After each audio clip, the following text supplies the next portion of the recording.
Hello friends, you are welcome to my channel NCERT power.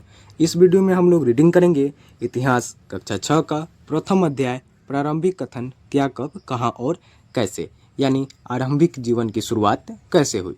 तो यह अध्याय शुरू होती है रसीदा की सवाल से। रसीदा बैठी अखबार पढ़ रही थी। अचानक उसकी निगाह एक सुर्खी पर पड़ी। सुर्खी यानी जो पेपर का जो मुख्य बात जिसे हाईलाइट किया हुआ रहता है उसे सुर्खी कहते हैं। सुर्खी क्या थी? 100 साल पहले। वह सोचने लगी कि यह कोई कैसे जान सकता है कि इतने वर्षों पहले क्या हुआ था। यह हम कैसे पता लगा सकते हैं कि कल क्या हुआ था? तो कल को पता लगाने के लिए हम क्या कर सकते हैं? तो हम रेडियो सुन सकते हैं, टेलीविज़न देख सकते हैं या फिर अखबार पढ़ सकते हैं। साथ ही यह जानने के लिए कि पिछले साल क्या हुआ था, हम किसी ऐसे व्यक्ति से बात कर सकते हैं जिसे उस समय की स्मृति हो, यानी याद हो वह बात। लेकिन बहुत पहले क्या हुआ था यह कैसे जान सकते हैं? तो चलिए इसके बारे में हम पढ़ते हैं। तो हमारा पहला और इस चैप्टर का सबसे मेन पॉइंट है अतीत के बारे में हम क्या जान सकते हैं। तो चलिए स्टार्ट करते हैं। अतीत के बारे में बहुत कुछ जाना जा सकता है, जैसे लोग क्या खाते थे, कैसे कपड़े पहनते थे, किस तरह के घरों में रहते थे, इसके बारे में हम जान सकते हैं। तो चलिए इसे देखते हैं। हम आखेटकों, आखेटक का अर्थ होता है शिकारी, यानी आखेटकों यानी शिकारियों, पशुपालकों, कृषकों, शासकों, व्यापारियों, पुरोहित। पुरोहित को प्राचीन समय में ब्राह्मण कहा जाता था, यानी अभी के समय में ब्राह्मण कहा जाता है और प्राचीन समय में ब्राह्मण को पुरोहित कहा जाता था। शिल्पकारों, कलाकारों, संगीतकारों या फिर वैज्ञानिकों के जीवन के बारे में जानकारियाँ हासिल कर सकते हैं। यही नहीं, हम यह भी पता कर सकते हैं कि उस समय बच्चे कौन से खेल खेलते थे, कौन सी कहानियाँ सुना करते थे या कौन से नाटक देखा करते थे या फिर कौन कौन से गीत गाते थे। तो चलिए अब हमारा नेक्स्ट पॉइंट है लोग कहाँ रहते थे, यानी उनका निवास स्थान कहाँ था। तो मानचित्र 1 पृष्ठ 2, यानी जैसे हम अगले पृष्ठ पे चलेंगे नर्मदा नदी के बारे में पढ़ेंगे। यही नर्मदा नदी जो कई लाख वर्ष पहले से लोग इस नदी के तट पर रह रहे हैं, यानी नर्मदा नदी के तट पे कई लाख वर्ष पहले से लोग रह रहे हैं। यहाँ रहने वाले आरंभिक लोगों में से कुछ कुशल संग्राहक थे, यानी संग्राहक यानी होता है इकट्ठा करने वाले लोग। जो कुशल संग्राहक थे यानी बहुत ही उत्कीर्ण संग्राहक थे, जो आसपास के जंगलों की विशाल संपदा से परिचित थे, यानी भली भांति उससे जान पहचान थे, यानी परिचित थे, जानते थे। अपने भोजनों के लिए वे जड़ों, फलों तथा जंगल के अन्य उत्पादों का यहीं से संग्रह किया करते थे। कहाँ से? तो वे जो विशाल संपदा से जिस जंगल से वे परिचित थे वहीं से वे जानवरों का आखेट यानी शिकार भी किया करते थे। यह इस मकसद से या उन्हें भोजन की आवश्यकता हो या फिर अस्त्र या शस्त्र बनाने के लिए। आगे इस पृष्ठ पे हम लोग नर्मदा नदी तथा अन्य कई नदियाँ तथा पहाड़ियों के बारे में जानेंगे, जहाँ पे सबसे पहले फसलों को उपजाना आरंभ किया गया था। तो चलिए इसे पढ़ते हैं। अब हमें उत्तर पश्चिम के सुलेमान और किरथर पहाड़ियों का पता लगाना है। जैसे ही हम उपमहाद्वीप के मानचित्र पर चलेंगे, किरथर और सुलेमान पहाड़ियों के बारे में पढ़ेंगे। इसी क्षेत्र में कुछ ऐसे स्थान हैं जहां लगभग 8000 वर्ष पूर्व स्त्री पुरुषों ने सबसे पहले गेहूं तथा जौ जैसी फसलों को उपजाना आरंभ किया। उन्होंने भेड़, बकरी और गाय, बैल जैसे पशुओं को पालतू बनाना शुरू किया। ये लोग गांवों में रहते थे। उत्तर पूर्व में गारो तथा मध्य भारत में विंध्य पहाड़ियों के बारे में भी मानचित्र पे देखेंगे। ये कुछ अन्य ऐसे स्थान थे, क्षेत्र थे जहाँ पे कृषि का विकास हुआ। जहाँ सबसे पहले चावल उपजाया गया वे स्थान विंध्य के उत्तर में स्थित गारो पहाड़ियाँ है। चलिए अब हम इसे मानचित्र पे समझते हैं। ये देख सकते हैं, ये उपमहाद्वीप का मानचित्र जो आपको स्पष्ट नज़र आ रही होगी। इस मानचित्र में आपको सबसे पहले मैं बताना चाहूँगा नर्मदा नदी, जिसे मैंने रेड पेन से हाईलाइट किया हुआ है। यही वो नर्मदा नदी है जहाँ पे कई लाख वर्ष पहले कुशल संग्राहक अपनी विशाल संपदा यानी जहाँ से वे अपने भोजन इकट्ठा करके अपना जीवन यापन करते थे, यही वो नर्मदा नदी है। इसके अलावा मैंने अभी आपको बताया विंध्य पहाड़ियाँ। विंध्य पहाड़ियों के उत्तर में स्थित गारो पहाड़ियाँ, यहाँ पे देख सकते हैं ये गारो पहाड़ियाँ, जहाँ पे सबसे पहले क्या उपजाया गया था? तो चावल की उपज हुई थी। और यहीं पे देख सकते हैं इसी के उत्तर पश्चिम में स्थित, उत्तर या पश्चिम में स्थित किरथर तथा सुलेमान पहाड़ियाँ। यही वो ऐसे जगह है जहाँ पे लगभग 8000 वर्ष पूर्व पहले स्त्री पुरुषों ने सबसे पहले गेहूं तथा जौ जैसी फसलों को उपजाना आरंभ किया था। तो कहाँ? तो कीर्थर तथा सुलेमान पहाड़ियों पर, और उन्होंने भेड़, बकरी, गाय, बैल जैसे पशुओं को भी पालतू बनाना शुरू किया था कीर्थर और सुलेमान पहाड़ियों पर। और इसी मानचित्र में मैं आपको यह भी बताना चाहूँगा कि ये जो सिंधु नदी है, सिंधु नदी की जो सहायक नदियाँ हैं कौन कौन सी है, तो झेलम नदी, चेनाब नदी, रावी नदी, सतलुज नदी, ये सब क्या है, इनकी सहायक नदी यानी उपनदी है। और इसके अलावा यह भी बता दूं कि गंगा नदी इसकी सहायक नदी है यमुना नदी, चंबल नदी, सोन नदी इत्यादि, ये सब इनकी सहायक नदियाँ है। यानी इस पृष्ठ पे हम नदियों के बारे में पढ़ें और पहाड़ों के बारे में जानें। यह हमारा उपमहाद्वीप का मानचित्र है। आगे मानचित्र पर सिंधु तथा इसकी सहायक नदियों का पता लगाने का प्रयास करें। तो हमने अभी पिछले पृष्ठ पे देखा सिंधु की सहायक नदियाँ जैसे झेलम नदी, चेनाब नदी, रावी नदी, सतलुज नदी, इन सभी को उपमहाद्वीप के मानचित्र पे देखा और समझा। तो सहायक नदियाँ कहते किन्हें, तो सहायक नदियाँ उन्हें कहते हैं जो एक बड़ी नदी में मिल जाती है। लगभग 4700 वर्ष पूर्व इन्हीं नदियों के किनारे कुछ आरंभिक नगर फले फूले यानी उभरे। गंगा व इसकी सहायक नदियों के किनारे तथा समुद्र तटवर्ती इलाकों में नगरों का विकास लगभग 2500 वर्ष पूर्व यानी 2500 वर्ष पहले हुआ। गंगा तथा इसकी सहायक नदियाँ मैंने उसी पृष्ठ पे यानी उपमहाद्वीप के मानचित्र में सिंधु नदी की सहायक नदी के अलावा गंगा की सहायक नदियाँ जैसे सोन नदी, चंबल नदी, यमुना नदी के बारे में भी जिक्र किया था। तो गंगा के दक्षिण में इन नदियों के आसपास का क्षेत्र प्राचीन काल में मगध यानी वर्तमान बिहार में स्थित है, उसके नाम से जाना जाता था। इसके शासक बहुत शक्तिशाली थे और उन्होंने एक विशाल राज्य स्थापित किया था। देश के अन्य हिस्सों में भी ऐसे राज्यों की स्थापना की गई थी। बगल में कुछ इंस्ट्रक्शन दिए गए हैं, इन्हें भी पढ़ते चलते हैं। जैसे मानचित्र 1 में दक्षिण एशिया को दिखाया गया है, जिनमें आधुनिक भारत, पाकिस्तान, बांग्लादेश, नेपाल, भूटान और श्रीलंका को सम्मिलित किया गया है, और अफगानिस्तान, ईरान, चीन तथा म्यांमार आदि पड़ोसी देशों को दर्शाता है। दक्षिण एशिया एक महाद्वीप से छोटा है, लेकिन विशालता तथा बाकी एशिया से समुद्रों, पहाड़ियों तथा पर्वतों से बटे होने के कारण इसे प्रायः उपमहाद्वीप कहा जाता है। तो लोगों ने सदैव उपमहाद्वीप के एक हिस्से से दूसरे हिस्से तक यात्रा की। कभी कभी हिमालय जैसे ऊंचे पर्वतों, पहाड़ियों, रेगिस्तानों, नदियों तथा समुद्रों के कारण यात्रा जोखिम भरी होती थी। फिर भी यह यात्रा उनके लिए असंभव नहीं थी। अतः कभी लोग काम की तलाश में तो कभी प्राकृतिक आपदाओं के कारण एक स्थान से दूसरे स्थान जाया करते थे। कभी कभी सेनाएं दूसरी क्षेत्रों पर विजय हासिल करने के लिए जाती थी। तो इसके अतिरिक्त व्यापारी कभी काफिले में तो कभी जहाज़ों में अपने साथ मूल्यवान वस्तुएं लेकर एक स्थान से दूसरे स्थान जाते थे। धार्मिक गुरु लोगों को शिक्षा और सलाह देते हुए एक गांव से दूसरे गांव तथा एक कस्बे से दूसरे कस्बे जाया करते थे। कुछ लोग नए और रोचक स्थानों को खोजने की चाह में उत्सुकतावश भी यात्रा किया करते थे।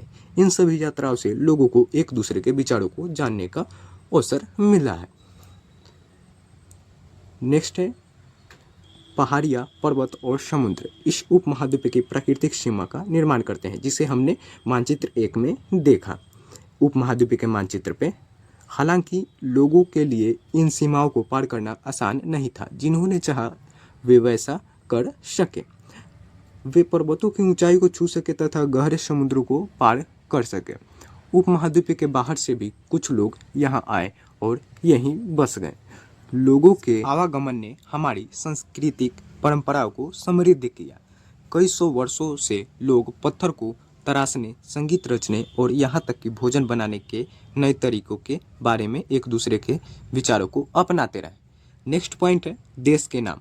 हम आज ये जानते हैं कि हमारे देश के 4 नाम हैं, हिंदुस्तान, भारत, इंडिया और आर्यवर्त। तो ये सब नाम आए कहाँ से, इसी के बारे में इसमें बताया गया। तो चलिए इसे पढ़ते हैं। अपने देश के लिए हम प्रायः इंडिया तथा भारत जैसे नामों का प्रयोग करते हैं। इंडिया शब्द इंडस से निकला है, जिसे संस्कृत में सिंधु कहा जाता है। अपने एटलस में ईरान और यूनान का पता लगाओ। लगभग 2500 वर्ष पूर्व उत्तर पश्चिम की ओर से आने वाले ईरानियों और यूनानियों ने सिंधु को हिदोश अथवा इंदोस और इन नदी के पूर्व में स्थित भूमि प्रदेश को इंडिया कहा। इसी प्रकार हमारे देश का नाम इंडिया पड़ गया। तो भारत नाम का प्रयोग उत्तर पश्चिम में रहने वाले लोगों के एक समूह के लिए किया जाता था। इस समूह का उल्लेख संस्कृत की आरंभिक लगभग 3500 वर्ष पुरानी कृति ऋग्वेद में भी मिलता है। बाद में इसका प्रयोग देश के लिए होने लगा। इस प्रकार हमारे देश का नाम भारत पड़ा। बगल में कुछ इंस्ट्रक्शन यहाँ पे दिए गए हैं ताम्रपत्रों के बारे में, जिसके बारे में हम इस पॉइंट को पढ़ने के बाद पढ़ेंगे। अतीत के बारे में हम कैसे जानें, यानी हम कैसे जान सकते हैं कि बीते हुए समय में क्या हुआ। तो अतीत की जानकारी हम कई तरह से प्राप्त कर सकते हैं। इनमें से एक तरीका अतीत में लिखी गई पुस्तकों को ढूंढना और पढ़ना है। ये पुस्तकें हाथ से लिखी होने के कारण पांडुलिपि कही जाती है। अंग्रेजी में पांडुलिपि के लिए प्रयुक्त वर्ड है वो क्या है, तो मैन्युस्क्रिप्ट शब्द लैटिन शब्द मेनू जिसका अर्थ हाथ है से निकला है। ये पांडुलिपियाँ प्रायः ताम्रपत्रों अथवा हिमालय क्षेत्र में उगने वाले भुर्ज नामक पेड़ की छाल से विशेष तरीके से तैयार भोज्य पत्र पर लिखी मिलती है। तो ये जो पांडुलिपि है उसे अंग्रेजी में क्या कहा जाता है, मैन्युस्क्रिप्ट शब्द कहा जाता है, जो लैटिन शब्द से बना है। लैटिन शब्द मेनू जिसका अर्थ हाथ है से निकला हुआ है, वही पांडुलिपि कहलाता है। तो चलिए हम इस तारपत्रों के बारे में इस इंस्ट्रक्शन को पढ़ते हैं। तो तारपत्रों से बनी पांडुलिपि का एक पृष्ठ को नीचे दिखाया गया है। पहले हम इसे पढ़ लेते हैं तब उसे देखते हैं। यह पांडुलिपि लगभग 1000 वर्ष पहले लिखी गई थी। किताब बनाने के लिए तार के पत्तों को काटकर उनके अलग अलग हिस्सों को एक साथ बांध दिया जाता था। भुर्ज पेड़ की छाल से बनी ऐसी ही एक पांडुलिपि को तुम यहाँ देख सकते हो, जो इस प्रकार इस पृष्ठ पे दिखाया गया है, जो आपको स्पष्ट नजर आ रही होगी। आगे इतने वर्षों में इनमें से कई पांडुलिपियों को कीड़ों ने खा लिया तथा कुछ नष्ट कर दी गई। फिर भी ऐसी कई पांडुलिपियाँ आज भी उपलब्ध है। प्रायः ये पांडुलिपियाँ मंदिरों और विहारों में प्राप्त होती है। विहार जो बौद्ध भिक्षु के रहने के स्थान होते हैं उन्हें विहार कहते हैं, जिसके बारे में हम बहुत ही डिटेल में कहाँ पढ़ेंगे, तो अध्याय 6 नए प्रश्न और नए विचार में इसी पुस्तक में पढ़ेंगे। इन पुस्तकों में धार्मिक मान्यताओं व व्यवहारों, राजाओं के जीवन, औषधियों तथा विज्ञान आदि सभी प्रकार के विषयों की चर्चा मिलती है। इनके अतिरिक्त हमारे यहाँ महाकाव्य, कविताएं तथा नाटक भी हैं। इनमें से कई संस्कृत में लिखे हुए मिलते हैं, जबकि अन्य प्राकृत और तमिल में हैं। प्राकृत भाषा का प्रयोग आम लोग करते थे। आगे हम अभिलेखों का भी अध्ययन कर सकते हैं। ऐसे लेख पत्थर अथवा धातु जैसी अपेक्षाकृत कठोर सतहों पर उत्कीर्ण किए गए मिलते हैं। यानी अभिलेख किसे कहते हैं, तो जो पत्थर पर उत्कीर्ण किए गए जो भी इंस्ट्रक्शन यानी जो भी उस पर लिखा गया संदेश है, पत्थर पर लिखा गया हो, उन्हें अभिलेख कहेंगे। यानी पत्थर पर लिखे गए संदेश को हम अभिलेख कहेंगे। कभी कभी शासक अथवा अन्य लोग अपने आदेशों को इस तरह उत्कीर्ण करवाते थे ताकि लोग उन्हें देख सके, पढ़ सके तथा उनका पालन कर सके। कुछ अन्य प्रकार के अभिलेख भी मिलते हैं, जिनमें राजाओं तथा रानियों सहित अन्य स्त्री पुरुषों ने भी अपने कार्यों के विवरण उत्कीर्ण करवाए हैं। उदाहरण के लिए प्रायः शासक लड़ाइयों में अर्जित विजयों का लेखा जोखा रखा करते थे। बगल में कुछ इंस्ट्रक्शन दिया गया है, जैसे इस अभिलेख के बारे में बताया गया है, जो आपको इस पृष्ठ पे नज़र आ रही है। लगभग 2250 वर्ष पुराना यह अभिलेख वर्तमान अफगानिस्तान के कंधार से प्राप्त हुआ है। यह अभिलेख अशोक नामक शासक के आदेश पर उत्कीर्ण करवाया गया था। इस शासक के विषय में हम अध्याय 7 में पढ़ेंगे इसी पुस्तक में। जब हम कुछ लिखते हैं तब हम किसी लिपि का प्रयोग करते हैं। लिपियाँ अक्षरों अथवा संकेतों से बनी होती है। जब हम कुछ बोलते हैं अथवा पढ़ते हैं तो हम एक भाषा का प्रयोग करते हैं। तो यह अभिलेख इस क्षेत्र में प्रयुक्त होने वाली यूनानी तथा आरामेइक नामक 2 भिन्न लिपियों तथा भाषाओं में उत्कीर्ण है, जो इस पृष्ठ पे दिखाया गया है। इसके अतिरिक्त अन्य कई वस्तुएं अतीत में बनी और प्रयोग में लाई जाती थी। ऐसी वस्तुओं का अध्ययन करने वाला व्यक्ति पुरातत्वविद कहलाता है। पुरातत्वविद पत्थर और ईंट से बनी इमारतों के अवशेषों, चित्रों तथा मूर्तियों का अध्ययन करते हैं। वे औजारों, हथियारों, बर्तनों, आभूषणों तथा सिक्कों की प्राप्ति के लिए छानबीन तथा खुदाई भी करते हैं। कौन? तो पुरातत्वविद। इनमें से कुछ वस्तुएं पत्थर, पक्की मिट्टी तथा कुछ धातु की बनी हो सकती है। ऐसे तत्व कठोर तथा जल्दी न नष्ट होने वाले होते हैं। जैसे कि ऊपर एक पात्र को दिखाया गया है। यह चित्र एक प्राचीन नगर से प्राप्त एक पात्र का है। इस तरह के पात्रों का प्रयोग 4700 वर्ष पूर्व होता था। और जो इसके बगल में जो दाईं ओर जो 2 चित्र नजर आ रहे हैं, यह एक पुराना चांदी के सिक्के का है। इस तरह के सिक्के का प्रयोग लगभग 2500 वर्ष पूर्व होता था। आगे पुरातत्वविद जानवरों, चिड़ियों तथा मछलियों की हड्डियां ढूंढते हैं। इससे उन्हें यह जानने में भी मदद मिलती है कि अतीत में लोग क्या खाते थे। वनस्पतियों के अवशेष बहुत मुश्किल से बच पाते हैं। यदि अन्न के दाने अथवा लकड़ी के टुकड़े जल जाते हैं तो वे जले हुए रूप में बचे रहते हैं। पांडुलिपियों, अभिलेखों तथा पुरातत्वों से प्राप्त जो ज्ञात जानकारी के लिए इतिहासकार प्रायः स्रोत शब्द का प्रयोग करते हैं। इतिहासकार उन्हें कहते हैं जो अतीत का अध्ययन करते हैं। स्रोत के प्राप्त होते ही अतीत के बारे में पढ़ना बहुत रोचक हो जाता है, क्योंकि इन स्रोतों की सहायता से हम धीरे धीरे अतीत का पुनर्निर्माण करते जाते हैं। अतः इतिहासकार तथा पुरातत्वविद उन जासूसों की तरह है जो इन सभी स्रोतों का प्रयोग सुराग के रूप में कर अतीत को जानने का प्रयास करते हैं। नेक्स्ट पॉइंट है अतीत एक या अनेक। यानी अतीत का मतलब क्या होता है। जो हमारे पुस्तक का शीर्षक है, हमारे अतीत फर्स्ट, इस पुस्तक का नाम है, तो उसमें अतीत का मतलब क्या होता है उसी के बारे में यहाँ पे बताया गया।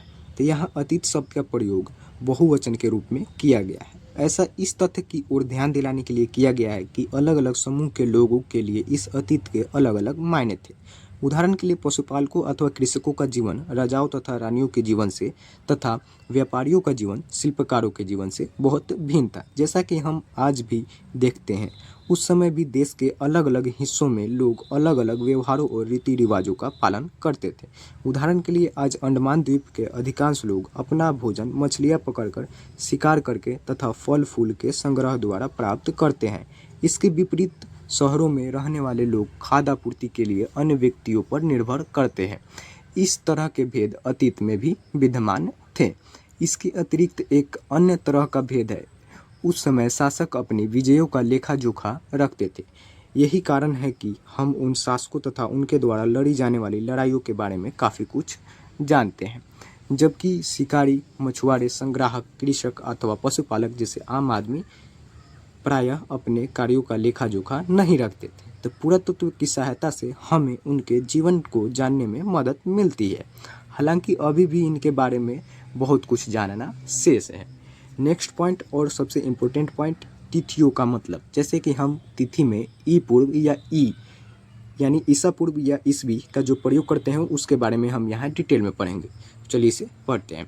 अगर कोई तुमसे तिथि का विषय में पूछे, यानी अगर आपसे कोई तिथि के विषय में पूछे तो आप शायद उस दिन की तारीख, माह, वर्ष जैसे कि 2000 या इसी तरह का कोई और वर्ष बताओगे या बताओगी।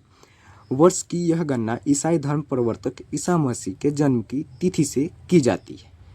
अतः 2000 वर्ष कहने का तात्पर्य ईसा मसीह के जन्म के 2000 वर्ष के बाद से है।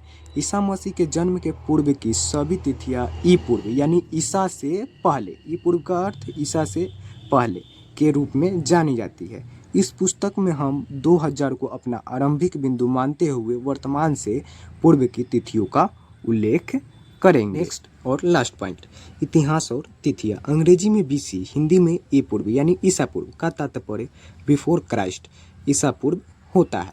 यानी बीसी का फुल फॉर्म बिफोर क्राइस्ट, जिसका मतलब होता है ईसा मसीह के जन्म के पहले।